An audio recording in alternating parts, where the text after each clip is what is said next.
Good morning friends, welcome to the class. Now today we will see about the excretory system. First of all, what is the excretion process? Then human excretory system. Now last time we have completed the transportation system in human and plant and any other unicellular organisms. Right? We have seen that process. Now today we will see about the excretion. You know that in the process of photosynthesis in the plant, carbon dioxide is released and that carbon dioxide is released into the atmosphere through the stomata. That is the excretory product in the photosynthesis. Also in the human beings and other animals, that excretory products, that carbon dioxide is produced in the breathing, that it produced in the respiration and released in the environment through the breathing. We inhale oxygen and outhale the carbon dioxide, that we know that. So carbon dioxide is also the excretory product which is removed from our body by breathing system. Same way, some unicellular organism is that removal of the carbon dioxide and other excretory products by the process of diffusion.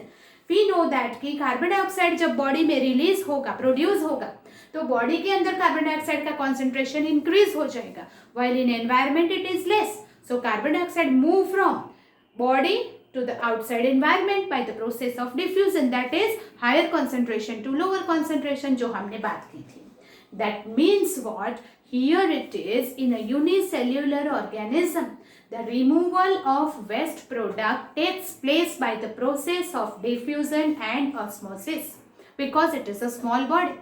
But in the plants, only the carbon dioxide is there, which is the waste product and extra water. That is by the transpiration that waste product is removed, that we have already discussed.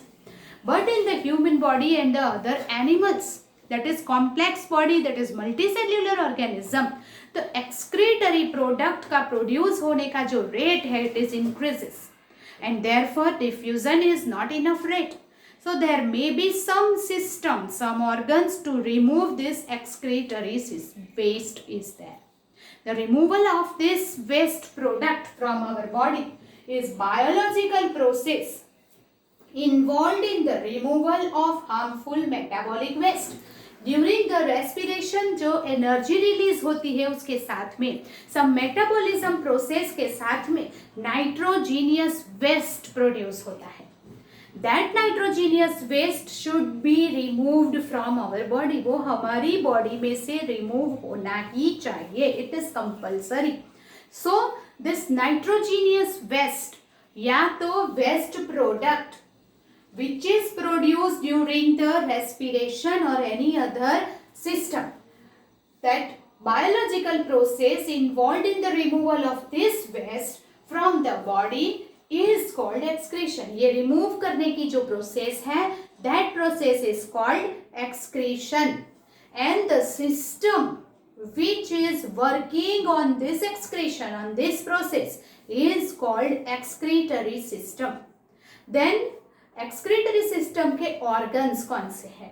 So the organs of excretory system is here kidneys. Okay, here pair of kidneys, pair of ureter, urinary bladder and urethra.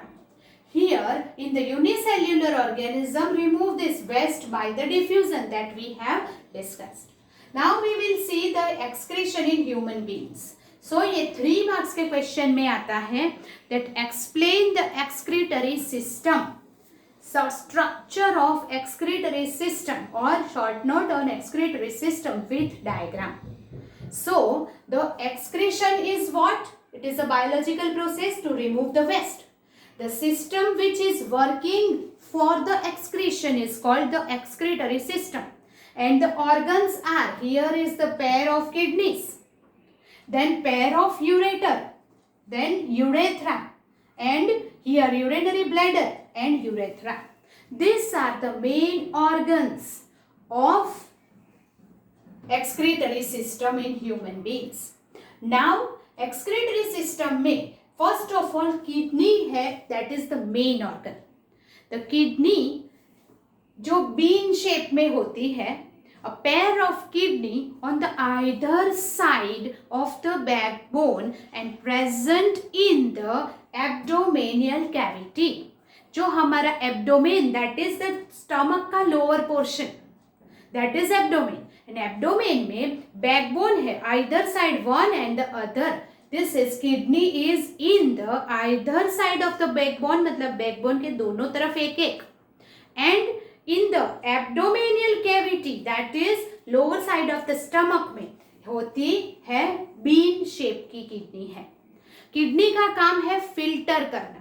Wherever the blood, vena cava से, vena cava is what, जो cell में से capillaries blood, deoxygenated blood लेके बाहर आती है, वो capillaries आगे मिल जाती है और मिल के वेन्स बनाती है. सारी वेन्स एक साथ मिलके वेना कावा बना देती है. और वो हमने हार्ट के फंक्शन में देखा था कि नीचे लोअर पार्ट बॉडी में से एक वेना कावा और अपर पार्ट बॉडी में से एक वेना कावा आती है हार्ट में डीऑक्सीजनेटेड ब्लड लेके. वो वेना कावा हार्ट में जाने से पहले किडनी से होके गुजरती है और किडनी में डीऑक्सीजनेटेड ब्लड लेके आती है. किडनी का काम है उसको फिल्टर करना. फिल्टर करने से वो नाइट्रोजेनियस वेस्ट, जो लिक्विड वेस्ट है उसके अंदर, उसे यहाँ किडनी फिल्टर कर लेती है और फिर वो आगे हार्ट में जाता है. So that means vena cava से वो अंदर जाएगा, फिल्टर होके फिर बाहर जाएगा और वो जाएगा फिर हार्ट में. हार्ट से लंग्स में ऑक्सीजन लेने और फिर पूरी बॉडी में. सो दैट किडनी है located in the abdominal cavity, one on the either side of the backbone. Then urine produced in the kidney. मैंने आपको बोला कि वेना कावा जो है, that vena cava here is here. Vena cava ये जो shaded है that is bluish green color and that is kidney में जाती हुई, अंदर जाती हुई वेना कावा है. नाउ दिस वेना कावा क्या करती है, डीऑक्सीजनेटेड ब्लड लेके किडनी को देती है. किडनी फिल्टर करेगी एंड ब्लड फिर से चला जाएगा कहाँ पे, हार्ट में फिल्टर होके. और जो फिल्टर होने के बाद जो वेस्ट प्रोडक्ट है वो किडनी में से नीचे आएगा through the tube like structure that is called ureter. एक किडनी में से एक यूरेटर निकलता है. It is a tube like structure. It is intermediate between the urinary bladder and kidney. तो किडनी में जो भी फिल्टर हुआ वो ब्लड आगे जाएगा और जो वेस्ट प्रोडक्ट है वो वहां यूरिनरी ब्लैडर से पास होके यूरेटर से पास होके यूरिनरी ब्लैडर में आएगा. Urinary bladder is what, it is a sac like structure. एक सैक है और उसमें ड्रॉप वाइज जो भी नाइट्रोजीनियस वेस्ट यहाँ से फिल्टर होता है वो वेस्ट यहाँ नीचे वाटर डिजॉल्व है तो आता रहेगा. That is called the urine. Water dissolve nitrogenous waste is called the urine. और वो यहाँ यूरेटर से यूरिनरी ब्लैडर में स्टोर होता रहेगा. कब तक स्टोर होगा, until the urinary bladder is completely filled with that. जब वो completely filled हो जाएगी then what happen, it pressure. जब filled हो जाएगी तो pressure होगा और urethra से the urine is removed from outside the body to outside the body. That is the function of our excretory system, human excretory system. So kidneys are located in abdomen, either side of the backbone. Urine produce in kidney passing through, kidney में से filter होके urine produce होता है. It passing through the ureter and urinary bladder में fill होता है. Where it is stored, when it is stored and release through the urethra. और जब कंप्लीटली फिल्ड होता है देन इट श्रिंक और प्रेशर करता है and then what happen, it is going outside to the body through the urethra. That is called removal of waste product from the excretory system. This is the structure of excretory system. You understand that? So okay, and each and every organs को blood चाहिए energy के लिए, nutrition के लिए, function करने के लिए. तो here is the artery. Artery oxygenated blood kidney और ये सब ऑर्गन्स को देती है to get the energy for the continuous functioning for our metabolism. So here is the जो आर्टरी ऑक्सीजनेटेड ब्लड किडनी में लेके आती है, that artery is called renal artery. And जो वेना कावा यहाँ से फिल्टर्ड ब्लड वापस लेके जाती है that is called the renal vein, right. So renal vein और यहाँ वेना कावा है, तो हियर रीनल वेन क्या करेगी, डीऑक्सीजनेटेड ब्लड किडनी को देगी। फिल्टर होने के बाद वो ब्लड वापस कहाँ चला जाएगा, वेना कावा में, और वेना कावा से हार्ट में। सो आर्टरी जो है, जो किडनी के अंदर ऑक्सीजनेटेड ब्लड देती है that is called renal artery, और जो वेन किडनी के अंदर ब्लड को फिल्टर करने के लिए लेके आती है that is called the renal when. Filter होने के बाद ब्लड किस में जाता है, वेना कावा में, right. And here is the left ureter, right ureter. Ureter is that tube-like structure which join the kidney and urinary bladder. Bladder is a sac-like structure which store the urine until it completely filled. And then urethra is the way by which the urine pass throughout from our body to the environment. So this is the structure of excretory system. Now how the kidney works, urine pass यहाँ पे create होता है, but blood को filter करने के लिए kidney में ऐसा क्या है वो हम देखेंगे, that how the urine produced, urine create करने की प्रोसेस क्या है, that we will go ahead. First you make a note of this. Okay, so how the urine produce and which is our excretory unit, right. So we will move ahead with the kidney is the basic filtration unit. Kidney के अंदर urine produce होता है, सो हमारा filtration kidney के अंदर blood का होता है, so that is our basic organ to create the urine. अगर किडनी हमारी प्रॉपर फंक्शनिंग नहीं करेगी देन ब्लड में से नाइट्रोजीनियस वेस्ट रिमूव नहीं होगा एंड पूरी बॉडी में वेस्ट प्रोडक्ट वाला ब्लड ही जाएगा, तो it damage the heart as well as other organ of our body. इसीलिए किडनी जो है वो वेरी इंपॉर्टेंट ऑर्गन है। Then it filter the nitrogenous waste like, अभी नाइट्रोजीनियस वेस्ट जो हमारे मेटाबॉलिज्म में प्रोड्यूस होता है वो है यूरिया, यूरिक एसिड, और उससे फिल्टर करने का काम, ब्लड में से रिमूव करने का काम किडनी का है। Then cluster of thin capillaries in the kidney is associated with the capsule end of coiled tube called Bowman's capsule that is collect the filtrate. Here is the filtration unit is called nephron. यहाँ पे एक पूरा diagram है, this is called the nephron. Nephron मतलब क्या? Here nephron is cluster of thin capillaries. This is the cluster of thin capillaries. मैंने यहाँ पे capillaries draw की है। In the kidney is associated with, वो जो ये हमारी कैपिलरीज है, जो ब्लड है इसके अंदर, right, this is all capillaries is that associated with the cup shape end. This is cup shape. Here is the cup shape end of coiled tube.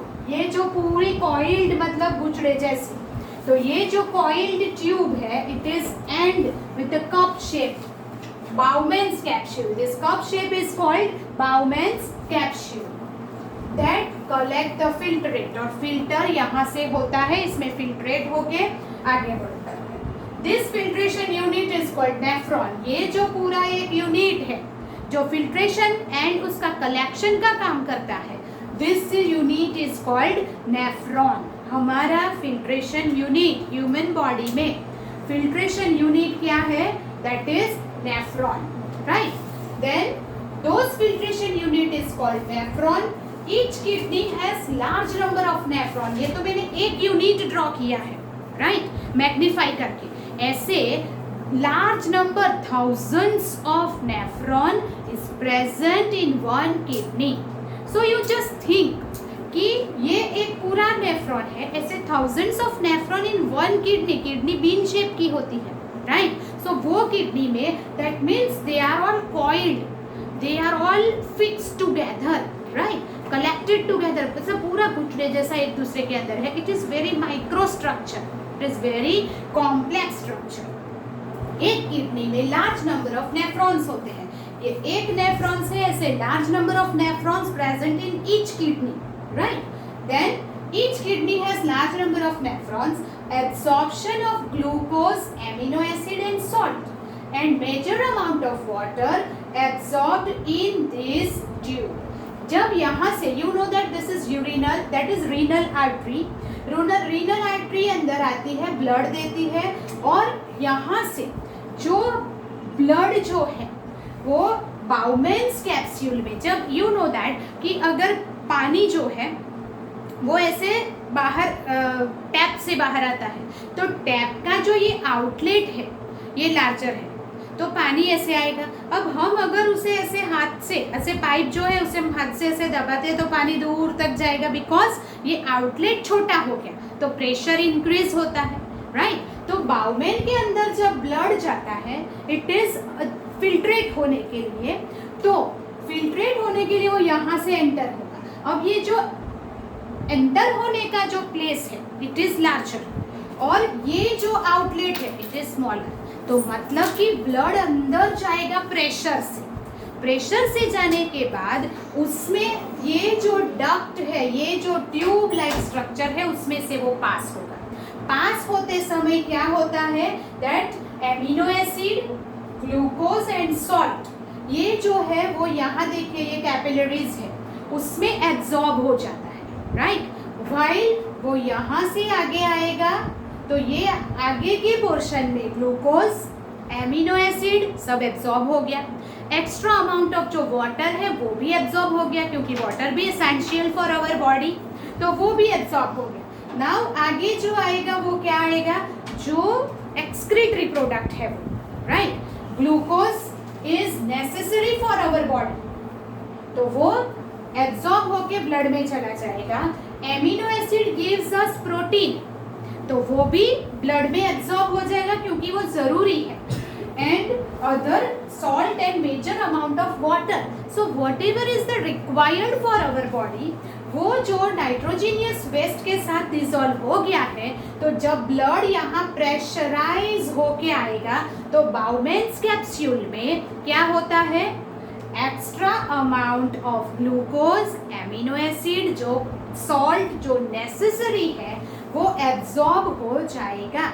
And जो nitrogenous waste and other material जो हमें excrete करना है, that is going ahead in this tube. Now जब ये tube आप देख रहे हैं इसे यू शेप है, this U shape of this tube is called handless duct. Handless duct में यहाँ पे जो एब्जॉर्प्शन हुआ फिर भी बाकी कोई रह जाता है, तो यहाँ पे रीएब्जॉर्प्शन होता है। रीएब्जॉर्प्शन का मतलब क्या, जब आप टी बनाते हैं चाय, और आप उसे छन्नी से ऐसे निकाल लेते हैं, फिर अगर चाय ले ली आपने, फिर भी अगर जो हमारा वेस्ट बचा है उसे आप किसी भी स्पून से या ऐसे आप दबाएंगे, प्रेशराइज करेंगे, तो जो बाकी का मटेरियल अंदर बचा था वो चाय भी वापस नीचे गिरेगी। दिस इज व्हाट, हम ऐसे ही ऐसे तो फेंक देंगे तो वो चला जाएगा वेस्ट में, पर अगर उसे प्रेशराइज करके निकालेंगे तो एक्स्ट्रा जो टी अंदर बची हुई है वो भी आ जाएगी। सो दिस वे बाउमेन्स कैप्सूल में water, glucose, amino acid absorb हो जाता है। फिर नाइट्रोजीनियस वेस्ट आगे आएगा जो एक्सक्रीटरी प्रोडक्ट है, यूरिन है, पर जब वो हैंडलेस डक्ट में से पास होता है वहाँ रीएब्जॉर्प्शन होता है।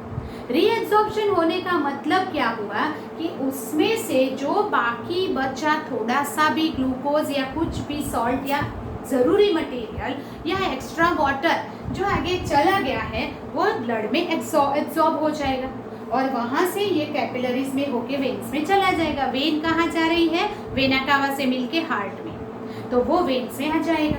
Understand that, okay. फिर आगे जाएगा nitrogenous waste, urea, uric acid, excretory product, वो आगे जाके यहाँ स्टोर होगा। ये स्टोरेज डक्ट है, storage duct that is collecting duct. वहाँ यूरिन कलेक्ट होते होते होते ये स्टोरेज डक्ट आगे कहाँ खुलेगी, यूरिनरी ब्लैडर में। कहाँ, यूरिनरी यूरेटर में, not the urinary bladder, ureter में। यूरेटर इज अ ट्यूब, जो किडनी में से यूरिन को कहाँ ले आएगा, सैक लाइक स्ट्रक्चर ब्लैडर में। तो यहाँ से ये जो ट्यूब है वो यूरेटर, यूरेटर इज किडनी में से जो ट्यूब निकलती है वो यूरेटर में ये खुलती है। मतलब कि जो नाइट्रोजीनियस वेस्ट है वो सब यूरेटर के थ्रू ब्लैडर में चला जाएगा। This is our nephron, that is excretory unit. हमारी बॉडी का एक्सक्रीटरी यूनिट है नेफ्रॉन। एक नेफ्रॉन है, ऐसे बहुत सारे thousands of, that is large number of nephrons are present in a single kidney. That is what filtration का major unit है और फिल्ट्रेशन का काम किडनी में ये नेफ्रॉन करता है। This nephron is large number in a smaller space, so they are fixed together, cluster together, group together, right? Okay, and therefore this renal artery वो प्रेशर से अंदर ब्लड ले जाएगी, बाउमेन्स कैप्सूल में जो whatever is the necessary thing वो absorb हो जाएगा, एंड जो बाकी का बचा वेस्ट आगे जाएगा। That is here handless duct में रीएब्सॉर्प्शन होगा। रीएब्सॉर्प्शन होने के बाद जो नाइट्रोजीनियस वेस्ट है वो डक्ट में जाएगा। Duct is opening in the ureter, ureter से ब्लैडर और ब्लैडर में यूरेथ्रा से उसको डिसॉल्व दैट रिमूव कर दिया जाएगा। That is our excretory system working, right. This is all about how the functioning and structure of the excretory system. अगर excretory system का स्ट्रक्चर पूछा है तो वो आगे वाला डायग्राम बनाएंगे, पर एक्सक्रीटरी सिस्टम का वर्किंग पूछा है, how our excretory unit, filtration unit work. Filtration unit कौन सा है, नेफ्रॉन। और अगर आपको नेफ्रॉन समझाना है, यूरिन प्रोडक्शन, यूरिन कैसे प्रोडक्ट होता है वो आपको समझाना है, तो आप ये डायग्राम बनाएंगे। You understand that? Okay, so now we'll move ahead with some small topic, that is excretion in plant.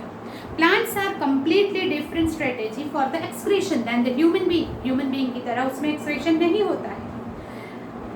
Oxygen itself can be thought of the waste product. Photosynthesis में कार्बन डाइऑक्साइड यूज होता है, oxygen is released, and that is oxygen भी waste product है plant के लिए, generated during photosynthesis. We have discussed earlier that how plant deal with the oxygen as well as carbon dioxide. That oxygen and carbon dioxide is transferred through the stomata present on the leaf surface. We know that they can get rid of excess water through the transpiration. Oxygen and carbon dioxide का removal stomata से होता है। उसी तरह transpiration is what? That water, excess of water is the waste product. और वो access of water कैसे जाएगा, transpiration, that is in the form of water vapour. Yes, they can get rid of excess water through the transpiration. For other waste plant use fact that many of their tissues consist of dead cells. जैसे कोई हमारे अंदर nitrogenous waste होता है, उसी तरह plant body में भी अदर वेस्ट होंगे। और वो कैसे होगा, तो जो भी डेड सेल है उसमें वो वेस्ट स्टोर हो जाएगा और धीरे धीरे वो डेड सेल्स निकल जाएंगे। यू नो दैट कि कभी कभी क्या होता है कि लीव्स के जो प्लांट की जो लीव्स है वो येलो हो जाते हैं, वो येलो होके फिर प्लांट से रिमूव हो जाएंगे, उसमें सब वेस्ट भी निकल जाएगा। रिमूवल ऑफ वेस्ट वैसे भी होता है। And that they can even loss some parts of as leaves, remove some parts from the body as it remove the leaves, जो leaves yellowish होके निकल जाते हैं उसमें वेस्ट प्रोडक्ट स्टोर होता है। Many plants waste product are stored in cellular vacuoles. Plant cell में vacuoles are larger than the animal cell. तो plant cell में वेस्ट प्रोडक्ट ज़्यादा समय तक स्टोर रख सकते हैं, वैक्यूल में वो स्टोर कर लेता है। वेस्ट प्रोडक्ट में be stored in leaves that fall of, और वो वैक्यूल्स कहाँ पे होती है, येलो लीव्स में, फिर धीरे धीरे धीरे वो फॉल ऑफ गिर जाता है और वेस्ट प्रोडक्ट चली जाएगी, रिमूवल हो जाएगा। So other waste products are stored as resins and gums. Gums के पेड़ देखे हैं, उसमें गम निकलता है वो स्टिकी वाला, राइट, तो वो भी वेस्ट प्रोडक्ट है प्लांट के लिए। Resins that is some that fibre like structure, that is also a waste product, right? Especially in old xylem. The plant also excretes some waste substance into soil around them. So that is a very avoidable thing. So oxygen and carbon dioxide is removed from stomata, is transferred from stomata, that is one waste product. Another, water, extra water is removed by the plant in the form of water vapor, that is by the process of transpiration. Another thing, that some other waste product formed by the metabolism, that is stored in vacuoles. Vacuoles कहाँ होगी? जो yellow leaf हो जाते हैं, they stored sometimes and then what happened? It fall off from the plant और वो plant से गिर जाएंगे. That is also the removal of waste. In form of resin and gum also plant store the waste product. So by this way plant has totally different excretory system than the humans, right? तो ये हमने देखा excretory system. This is here. Okay, the in-text question जो है, describe the structure and functioning of nephron. This is nephron structure and function. Don't write the whole question, we will see from that digest. What are the method used by plant to get rid of excretory product? जो मैंने आपको बताया, by the oxygen and transfer of oxygen and carbon dioxide from stomata, transpiration, resin and gums and fall of the leaves. These are the four things. How is the amount of urine produced regulated? Regulated कैसे होता है? By that pressurize the bladder. When it is completely filled, it cause the pressure and therefore urethra से वो pass on हो जाएगा. That is all the things about the human excretory system. So here is the end of the lesson. Here 4 life process we have discussed in this lesson. It is very important lesson in biology. First is, सबसे पहले हमने कौन सा देखा था? Nutrition in human body as well as plant. First life process is nutrition and that is digestive system. Another life process, that is respiration in plants and human beings. The third life process, that is transportation, that is the function and working of heart and structure of heart in human beings, and xylem and phloem in the plant. Then fourth life process, that is excretion in human beings and plant. This 4 life process in our metabolism is very much important, that we have discussed in this lesson, right? Okay, now the kidney. Here is the exercise. उसमें कुछ objective question है. Kidneys in human beings are the part of dash system. We know that. Here it is. It is the excretory system. Yes, excretion. Xylem in the plant are responsible for. Xylem क्या करता है? Transportation of water from root to leaves. And phloem, transportation of food product from leaves to root. The autotrophic mode of nutrition requires carbon dioxide, water, chlorophyll, sunlight. All of this because it is photosynthesis. The breakdown of pyruvate to give carbon dioxide, water and energy takes place in pyruvate से carbon dioxide, water and energy होती है, takes place in mitochondria. Pyruvate बनने की जो process है वो पहले cytoplasm में होगी. That is the first stage of respiration and the second stage of respiration is in the mitochondria, right? Okay, that is 4 objective. Now we will not discuss this whole questions again and again, right? Then I will give you some guidelines that how to read this lesson, which are the questions that we have to prepare and all from the digest. We will not write this whole questions in our notebook. Don't copy it. We'll just learn it and take a test of 1-1 system, right? Digestion, nutrition and all. 1-1 system पहले करेंगे. पहले digestive system के, nutrition के, second respiration के, third transportation and that is 4 tests are going to be held for this lesson. So here is the end of the lesson. All the diagrams are very important. आपको क्या करना है? सारे diagram, the digestive system, then respiratory system, heart and excretory system and nephron. These 5 diagrams you have to draw 2 times and give it to me after this lecture. ये lecture की आप notes भेजेंगे, उसके साथ आपको ये सारे डायग्राम्स, जो डायग्राम्स मैंने बताए 2 टाइम्स ड्रॉ करके labelled with neat and clean diagram करके मुझे सेंड करने हैं. Then we'll discuss ahead in the next lecture. Till then, goodbye. Take care.